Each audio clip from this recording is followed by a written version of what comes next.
Chittagong city কর্পোরেশনের mayor doctor Shahadat Hossain বলেছেন, আধুনিক চট্টগ্রামের অর্থনৈতিক ভিত নির্মাণে বেগম খালেদা জিয়ার অবদান ইতিহাসে বিশেষভাবে স্মরণীয় হয়ে থাকবে।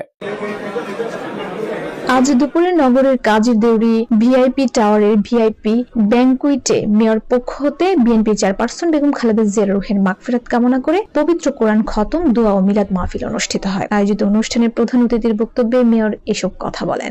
মেয়র বলেন, শিল্পায়ন, রপ্তানিমুখী অর্থনীতি এবং অবকাঠামোগত সম্প্রসারণের মাধ্যমে তিনি চট্টগ্রামের মানুষের জীবনযাত্রায় অর্থনৈতিক পরিবর্তনের সূচনা করেছিলেন। আপনার বর্ণাঢ্য 41 বছরের একটা রাজনৈতিক জীবন উনি দেশের জন্য, দেশের মানুষের জন্য, 18 কোটি মানুষের জন্য উনি করেছেন।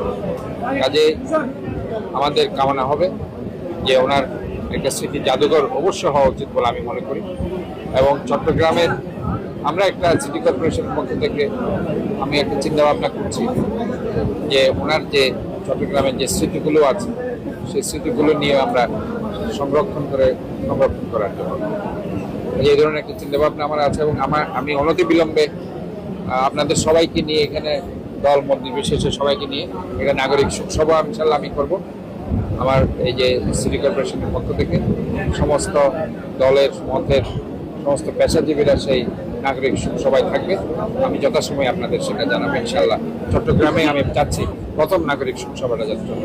বিএনপির চেয়ারপারসন ওনাকে যেভাবে সুচিকিৎসা না দিয়ে তিলে তিলে ওনাকে সুচিকিৎসার পরিবর্তে অপচিকিৎসা দিয়ে ওনার স্বাস্থ্যহানি ঘটিয়েছে। পরবর্তীতে আমরা দেখেছি কিভাবে ওনার লিভার, কিডনি, আপনার হার্ট, লাংস প্রত্যেকটা অর্গান ফেলিওর দিকে। চ্যানেল 10 সত্যের সন্ধানে আমরা।